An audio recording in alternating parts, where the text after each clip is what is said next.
Good morning, YouTube. Today we've got a no cool call. Got this little condensing unit right here. It's twinned together at the thermostat with that unit right there. They kind of serve the same area, even though they're two separate air handlers. No cool call. So we had a guy take a brief look at it when he was up here. He's running another job on another building for the same customer, and he noticed that this high pressure cutout was tripped out. He didn't gauge up, didn't check anything. He just hit reset, called in another call. I came out here to check it out. So it was running when he left. By the time I got back out here, it had already tripped out again. So looking at this switch, you can't really see. I think it opens at 375. This is an old condensing unit, probably from the 90s. Looks to be like maybe an old Goodman.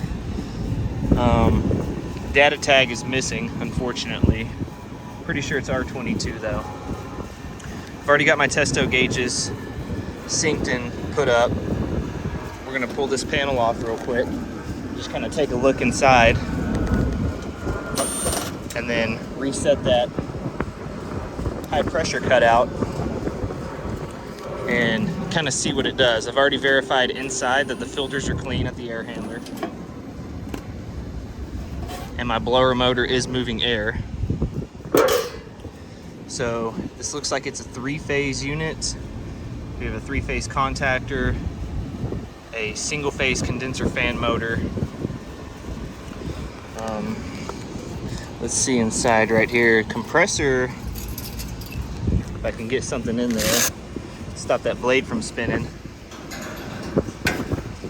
The compressor doesn't look too old. I can tell it's been replaced. I know you guys probably can't see that. I can't tell what the amp rating is because the data tag is missing. I might have to pop this top and verify on the compressor itself. I'll do that in a little bit. First, I just want to restart this and see what's going on. So first things first, let's verify that we have proper incoming line voltage to the unit. Set this right here for now. Put that on voltage. Here is our line voltage on the top side of the contactor. We have 470 from L2 to L3, 477 from L1 to L2, and L1 to L3, 475. So that looks okay. Let's go ahead and stick our amp probe on one of these compressor legs right here. Now I should be able to, this is just a normally open, normally closed safety. It opens up at 375 PSI and I think it resets at 250. So if the head pressure rises above 375, it'll open this safety that's in circuit with the low pressure cutout and kill voltage to the contactor coil right there. Let's reset it and see what it does. Okay, we kicked on. Our fan is moving air. Let's monitor our pressures.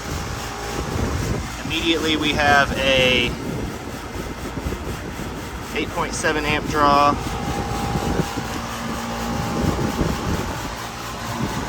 It's about 85 right now, 85 degrees outside. So let me plug this in. We'll put about 86, it's a little warmer on the roof. Indoor measurement, it was about 74 at the stat.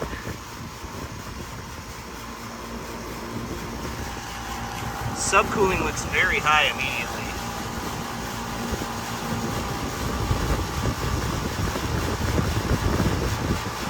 And you can tell our head pressure is kind of bouncing all over the place. We're going from 297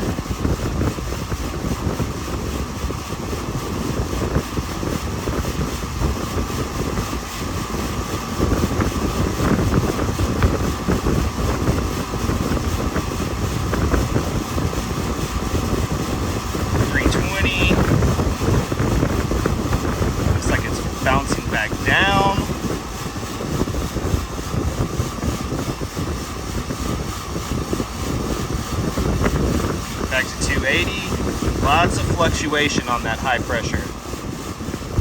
High subcooling. It is a TXV. Superheat is good and my line is sweating. Suction line temp looks good. Very high subcooling though, and lots of fluctuation on the head pressure.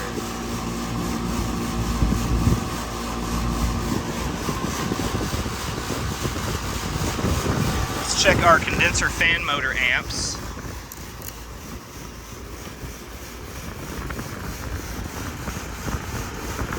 .7,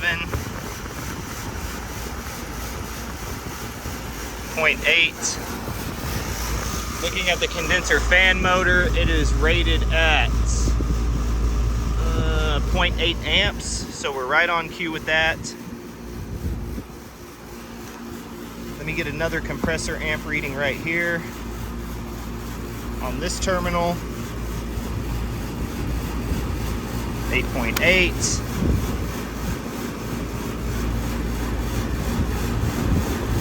7.1.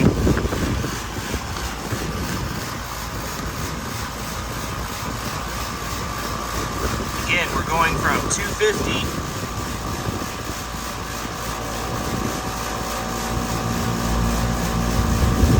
all the way up to 300.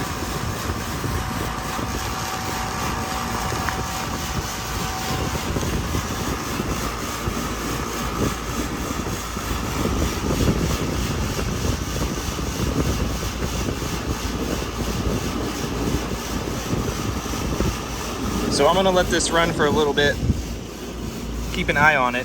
We'll see when it trips out. I'll keep an eye on the pressures and get back with y'all whenever it trips out again. It's looking like we've got some sort of metering device problem or possibly even non-condensables from the way my head pressure is fluctuating. That is very alarming. 300, extremely high head. My coils are clean. Airflow is good.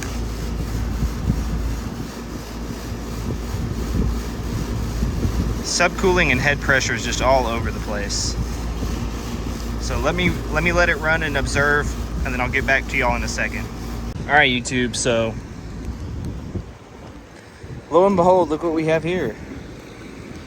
That's sketchy. I have no idea what's in there. So I've come to the conclusion that there's non-condensables in this system. We saw that our suction pressure stays pretty stable, somewhere around 63 to 66, in that range. Our head pressure, however, jumps around from 240 up to 330, and then back down. I go anywhere from 28 to 50 degrees subcooling, 250 to 320, then back down. What that's telling me is that there's non-condensables trapped in the condenser section. And of course the compressor can't compress something like nitrogen or air or something of that sort. So my logical next step would be to recover all the gas, change out the dryer as standard procedure whenever you open a system, and then recharge it with a fresh charge. I talked to the customer. I hate using this shit. I love using R22. I think it's one of the greatest refrigerants ever. If the system is R22, I like going back with R22. And there's certain systems that you can't use anything but R22 if it's R22. Like I know Train 3D Scrolls, they do not approve drop-ins like MO99 and 422B. That being said, this customer specifically wants 422B for this old system, simply due to its age and the fact that it's cheaper and they don't want to keep throwing R22 in it. So I'm gonna go down to United, get a liquid line filter dryer, 3/8 by 3/8 sweat. We'll pull this gas out. I'll blow through real good with nitrogen, and then we'll pull a good vacuum and recharge it with 422B. I don't have any data sticker or anything like that to kind of tell me what the charge weight should be. So I'm gonna weigh the refrigerant, how much I took out. Let's say, for example, I take out, 7 pounds. I'll charge it with 4 or 5, and then through the liquid line as liquid, and then from there we'll turn the system on and finish gassing up based off my superheat. So superheat and subcooling. I'll get back with y'all in a minute once I get my stuff. All right guys, we're back. Got the refrigerant recovered. Took out about 6.5 pounds. Like I said, there's no data tag, so I don't know how accurate that is or not. We're just gonna have to charge in a few pounds. Wind blowing my umbrella around. Charge in a few pounds and then basically eyeball it, go from there based off of our pressures and temperatures when it's running. So what I did is I've got this line cut right here. I'm going to braze in a service port right here. That way in the future we can check pressure differential across the filter dryer, and it'll give me a nice spot to pull a core, because you don't want to really mess with these T's. I'll just pull a core from there and pull our vacuum when we get to it. So I'm going to unsweat this line right here and then unsweat the filter dryer, put the new filter dryer in, put this piece of copper back in, and braze it into the service port. And I'll try to get y'all some brazing footage. After that, we'll pull a good vacuum as deep as we can go. I'm not expecting, 300 microns in a system this old. I'm sure there's probably some small leaks somewhere. Seeing as how on the service history they've charged this unit a few times over the years. So we'll pull as good as we can and then go from there.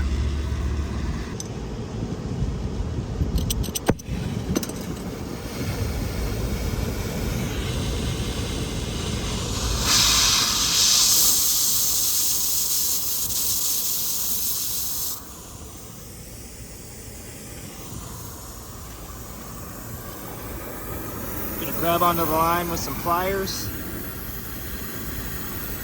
Just heat it up all the way around. I've got those short 6-inch hoses with the ball valves still on the system, and the valve position is open to help me, keep from building up pressure. Get on this underside, heat it up all the way around. Once it starts liquefying, I'm just going to kind of give it a tug, like that.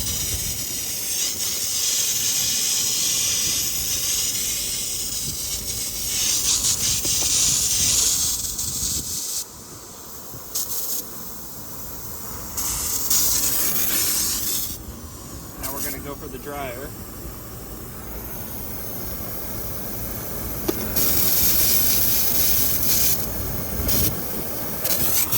Grab it right there.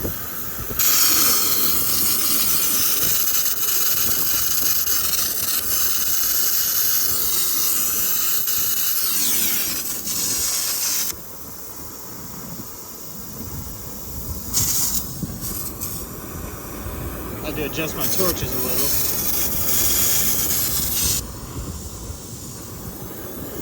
Regulator's kind of acting up.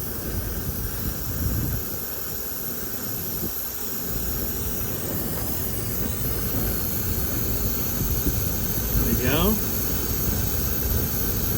Starting to get a nice rainbow sheen on the copper. That's how you know it's getting hot.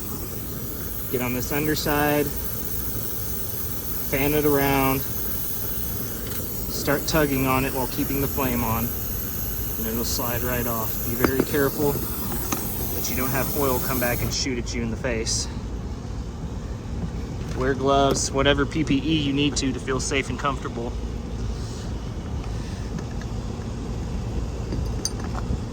So we got that pulled off. Like I said, we're going to sweat on the new dryer right there. Put this piece of 3/8 back on, and then put that 3/8 service port after that. That way we can pull a vacuum from there and also check pressure differential. Okay, I've got it piped in.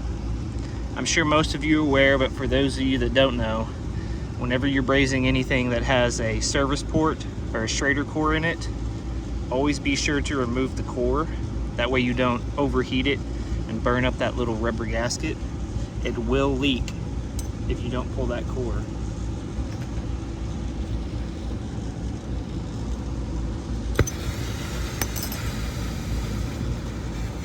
Well guys, that really freaking sucks. Right when I got the torches engaged, or in the screenshot to give y'all some footage, my freaking phone overheated. So if you live in the South, Texas, California, wherever, I'm sure you've had this before, where if your phone is in sunlight up on a roof for any more than 5 minutes, it'll overheat and it takes time to cool down. So I did all that brazing, went and clicked on my phone to review the footage, and the phone was overheated and I only got about 30 seconds of it. But you can see, labeled the dryer. I went ahead and opened the top on the compressor because we don't have a data tag, and I checked the RLA of the compressor, and it is 9.6 amps, so I wrote it there. I labeled it on the panel, and I put 422B because that's what we're gonna go back and charge with. Double checked my brazes with a mirror and a nitrogen pressure check. We're good there. So I've got the field piece vacuum pump set up. Gas ballast valve is currently open. I have my core removed on the service port that we brazed in. And I've got my micron gauge on the other side on the suction line to give me a more true micron reading because it's on the other side of the system. So I've got this ball valve closed off with a cap on. I'm about to go take a lunch. We'll let this pull down nice and deep, and when I get back, we will close off the vacuum rated tool and then recharge this sucker and see what happens. All right, guys, let the vacuum pull for a couple hours. Came back, sitting around 750 microns. That's pretty good for me. So I went ahead and shut that ball valve, took my micron gauge off, got it hooked up to my gauges. Have my refrigerant purged here, and going up to this ball valve right here, I'm purged. So I'll shut off the core removal tool, leave it shut. I won't try to put the core back in until we've got pressure on the system. That's just how I prefer to do it. You don't want to try to be messing around with the core, putting it in while you're still in vacuum and risk getting air in there. So I'm going to shut the pump off. We'll start off with about 4 or 5 pounds of refrigerant, and then start the unit up and adjust the charge as it's running, since we don't have a data sticker telling us our charge weight. So let's go ahead and shut this core removal tool, turn off our vacuum pump, and let her rip.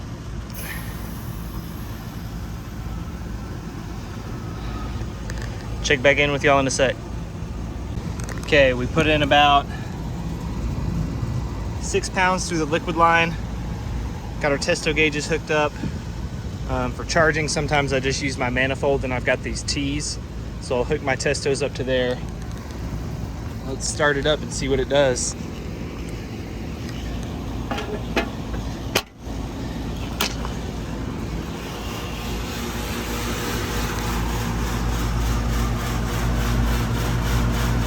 .2 amps on startup. Let's watch our pressures. Remember, we were fluctuating, going from about 240 up to 350 and then back down.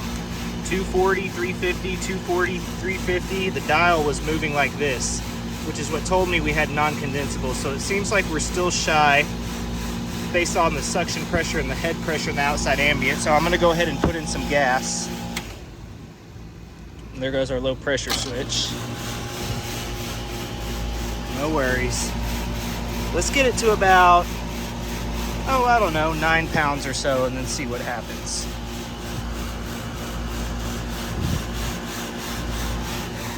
So far we're good though. We're not having any fluctuation on the head pressure.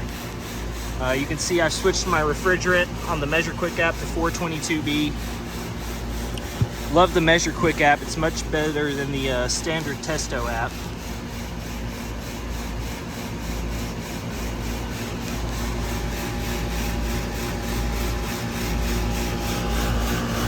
.1 amps, rated at 9.6 amps. That's about 9 pounds on the scale.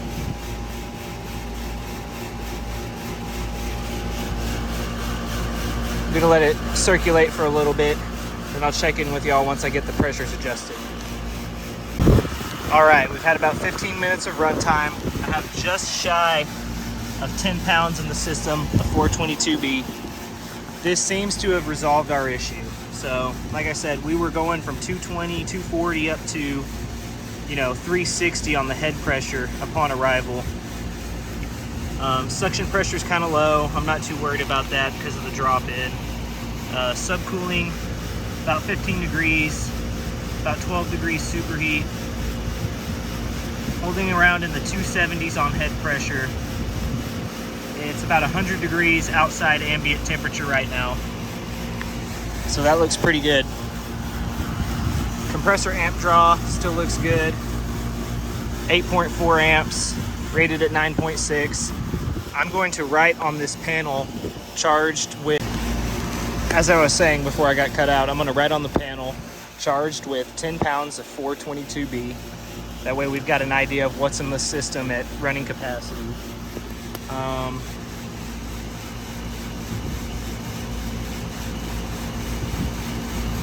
Superheat, subcooling look good. Again, older mismatched system. I checked our service history here. I'm not sure who originally charged this with that recovered drum. I'm thinking maybe a maintenance man got up here and grabbed one of the drums that was left up here and put whatever was in it. And that's what caused our non-condensable issue. Maybe it was even mixed refrigerants, I don't know. It's hard to say. But I know we have a quote to replace this and the air handler inside. So this is just kind of a patch and go type of situation until the equipment comes in and we get that unit changed out.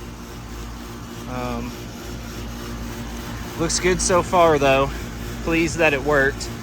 So like we said, pretty typical non-condensable issue. You don't see it all the time, but normally it'll affect the high side only. Sometimes it'll affect the low side as well, but typically it'll get stacked in the condenser.